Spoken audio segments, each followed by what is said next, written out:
Ibu masih berpikir lagi. Pada malam hari raya Natal, dengarlah suara berbisik yang bersaut-sautan. Pada malam hari raya seperti inilah, ayahmu meninggalkan kita tanpa sepatah kata pun. Ayah, Keesokan harinya hari raya, setelah sholat aku ampuni dosanya. kenapa ibu masih ingat masa yang lampau itu? Mengingat orang yang sudah tidak ingat lagi kepada kita. Aku merasa bahwa ia masih ingat kepada kita, Natal. Mintarsi kemana, Bu? Mintarsi keluar tadi mengantarkan jahitan, Natal.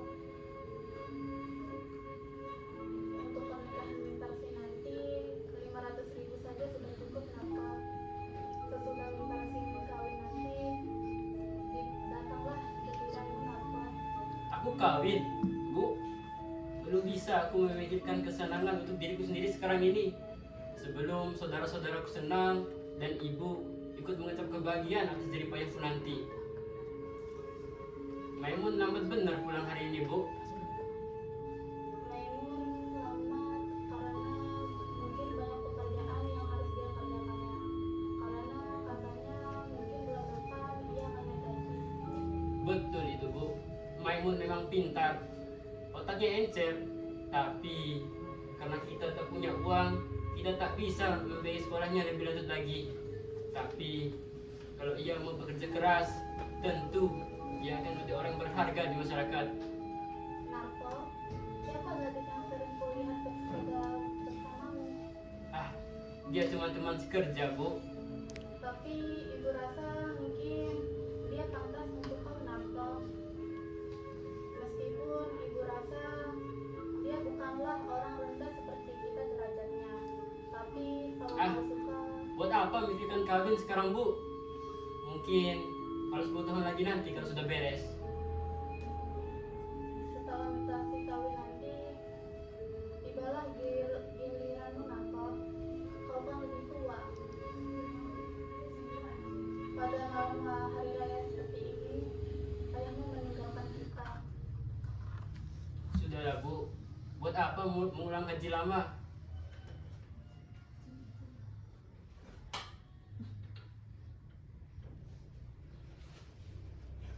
Lama menunggu, Bu, Bang. Ah, tidak. Kau telat hari ini, Mun. Di mana kau berbuka puasa tadi? Kerja lembur, Bu. Tadi aku berbuka puasa bersama teman di kantor. Tapi biarlah. Buat pernikahan Mintarsi nanti. Mana dia, Bu? Mintarsi keluar mengantarkan jahitan, Maimun.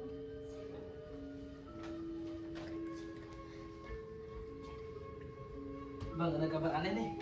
Tadi pagi aku berjumpa dengan seorang pria yang serupa dengan ayah. Oh, begitu? Waktu Pak Tito berbelanja di Sentral, dia berhadapan dengan seorang pria tua yang berusia 60 tahun. Ia kaget karena seorang pria itu seperti orang yang pernah ia kenal sebelumnya.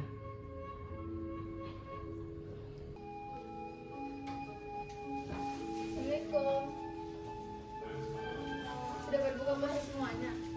Tadi kami masih berbuka bersama benar.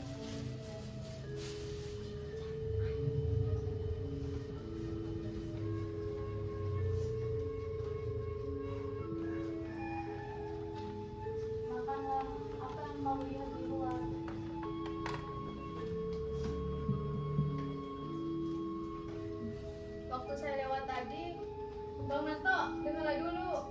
Ya, aku dengar. Tadi ada orang tua di ujung jalan sana.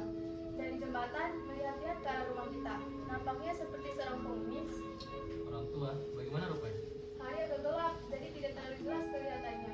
Tapi orangnya Coba kulihat.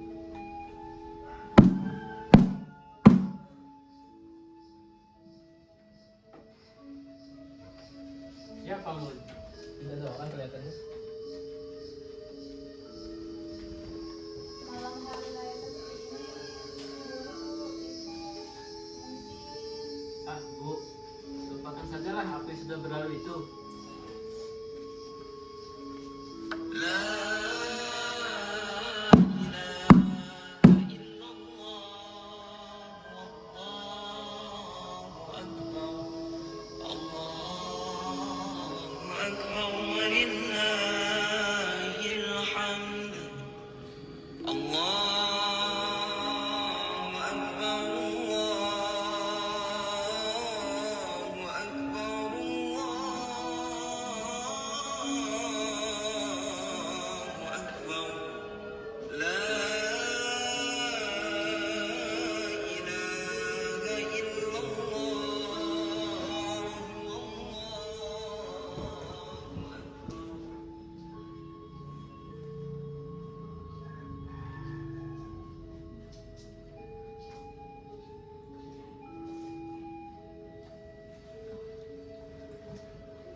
Waktu kami masih sama-sama muda, kami sangatlah berkasih-kasihan. Sejelas-jelasnya ayahmu, banyak kenangan yang tak bisa ibu lupakan. Mungkin dia kembali juga.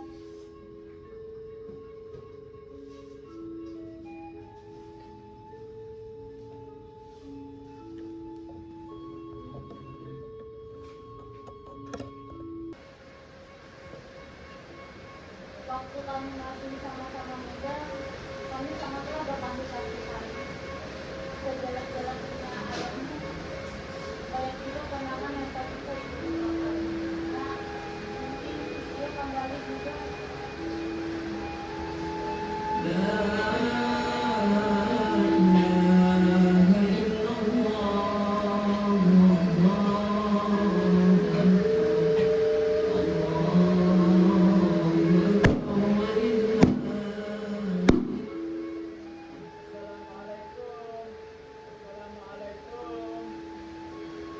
Apa di sini rumahnya Nyonya Saleh? Astagfirullahaladzim. Seperti suara ayahmu, Nak. Ayahmu sekarang, Nak.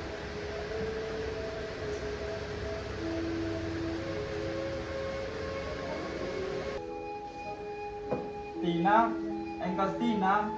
Saleh, engkau Saleh. Engkau banyak berubah, Saleh. Ya, aku berubah. 20 tahun pencarian merubah wajahku. Dan ini tentunya anak-anak kita semua. Ya, memang. Ini adalah anak-anakmu semua. Sudah lebih besar dari ayahnya. Mari duduk dan tantanilah mereka. Apa? Aku boleh duduk, Tina? Tentu saja boleh. Mari duduk. Mari ayah duduk.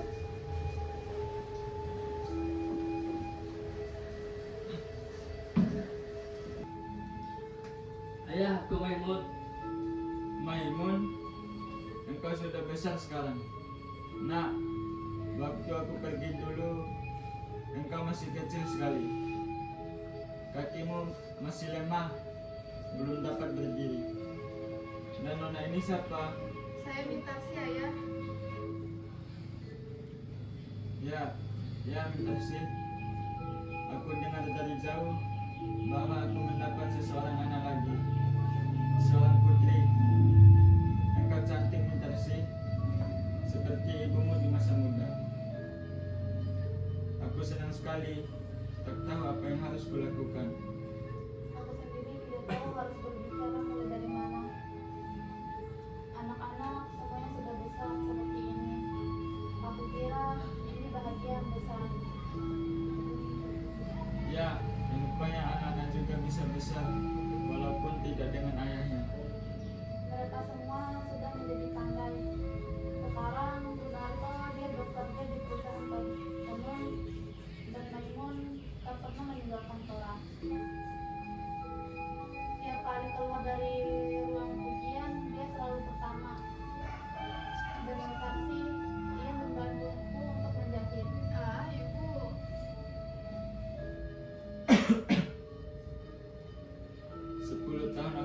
menjadi saudagar besar di Singapura. Aku menjadi kepala perusahaan dengan pegawai berpuluh-puluh orang. Tapi malang bagiku, toko itu habis terbakar. Lalu seolah-olah belum puas menyeret aku ke lembah kehancuran. Saham-saham yang kubeli merosot nilainya.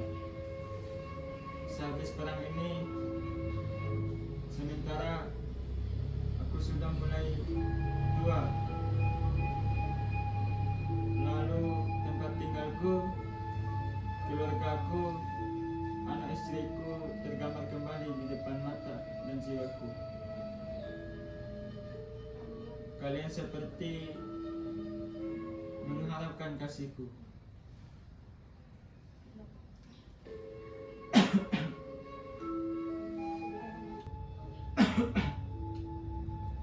Maukah engkau memberikan air segelas buatku, Gunarto? Hanya engkau yang tidak. Narto, ayahmu berbicara itu. Sudah semestinya engkau gembira, nak. Ayahmu kembali berjumpa setelah sekian lama. Kalau Narto tak mau, engkaulah Maimun. Maukah engkau memberikan air segelas buatku? Baik ayah.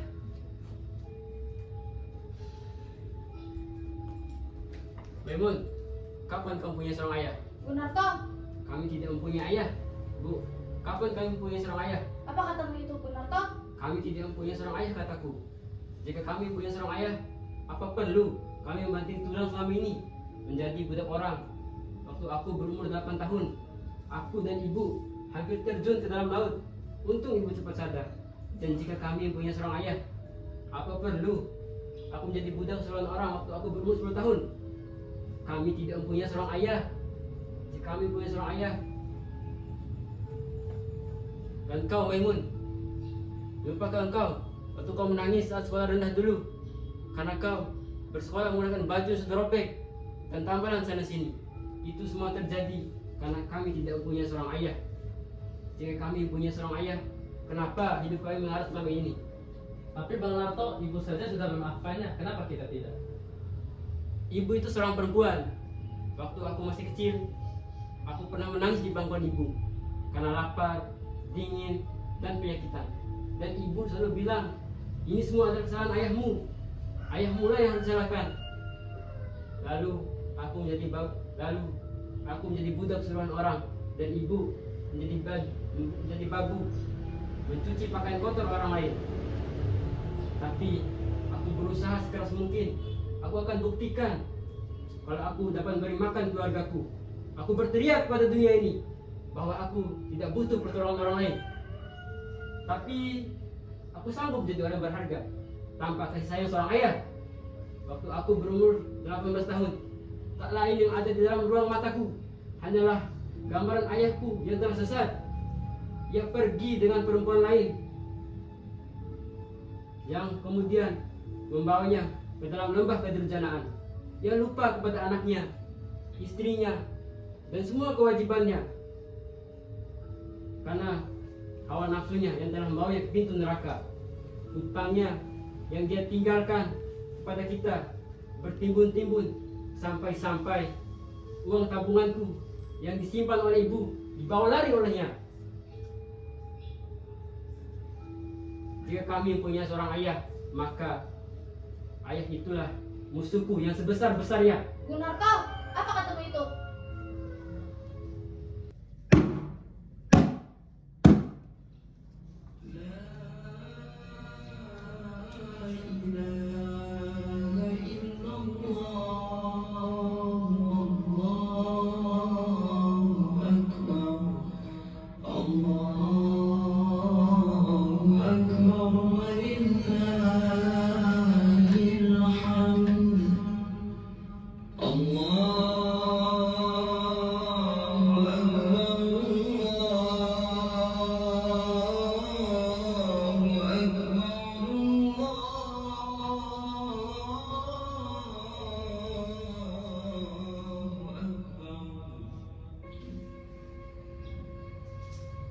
Aku memang berdosa dulu itu.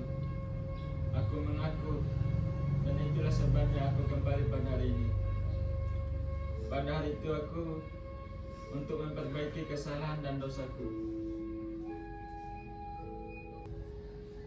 Aku memang pendosa dulu itu.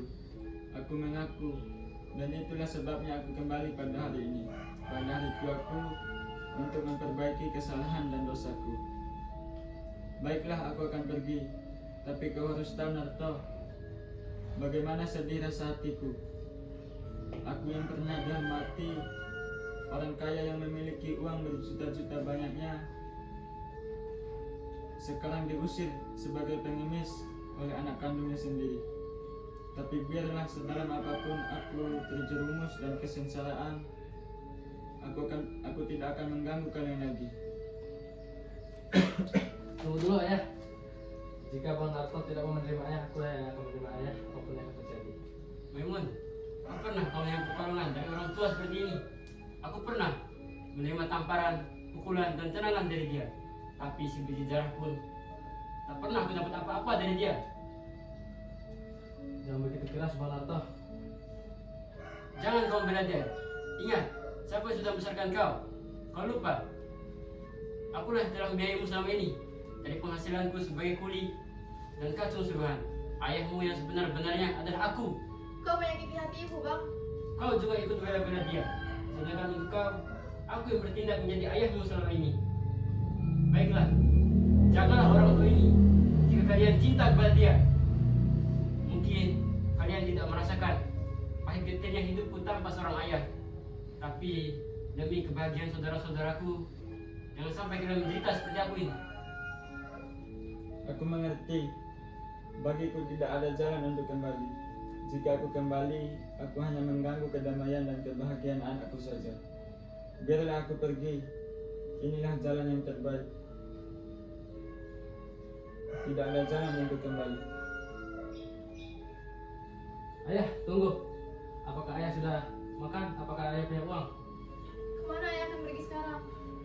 Tepi jalan atau dalam sungai, aku hanya seorang pengemis sekarang. Seharusnya aku harus malu untuk masuk ke dalam rumah yang dulu kutinggal.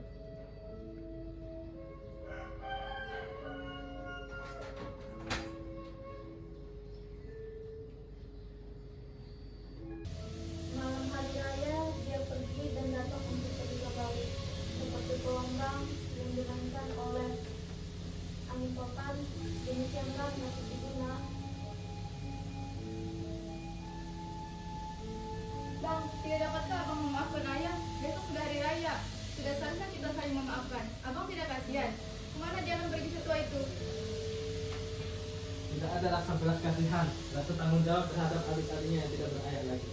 Dalam hujan lebat seperti ini, abang suruh dia pergi. Dia ayah kita sendiri, bang. Ayah kita sendiri. Jangan kalian melihat aku sebagai terdakwa. Kenapa kalian gak aku saja? Aku sudah hilangkan semua rasa itu. Sekarang kalian harus pilih antara dia atau aku. Tidak, aku akan bawa kembali ayah kau pulang. Aku tidak peduli apa yang abang mau lakukan. Kalau mau abang bunuh saja aku. Aku tidak peduli. Aku akan bawa ayah kembali pulang. Aku mesti pulang. Maimun, kembali.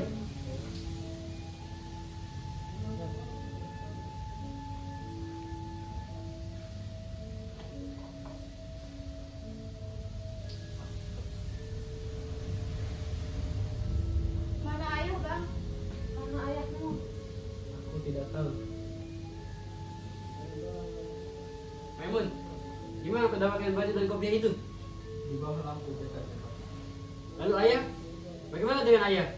Di mana ayah? Jadi, ayah melompat ke dalam sungai. Benar toh? Dia tidak tahan dengan penghinaan dariku. Dia yang biasa dihormati orang. Dia yang angkuh. Ya, angkuh seperti diriku. Ayahku, aku telah membunuh ayahku. Ayahku pulang. Ayahku telah pulang. Ayah!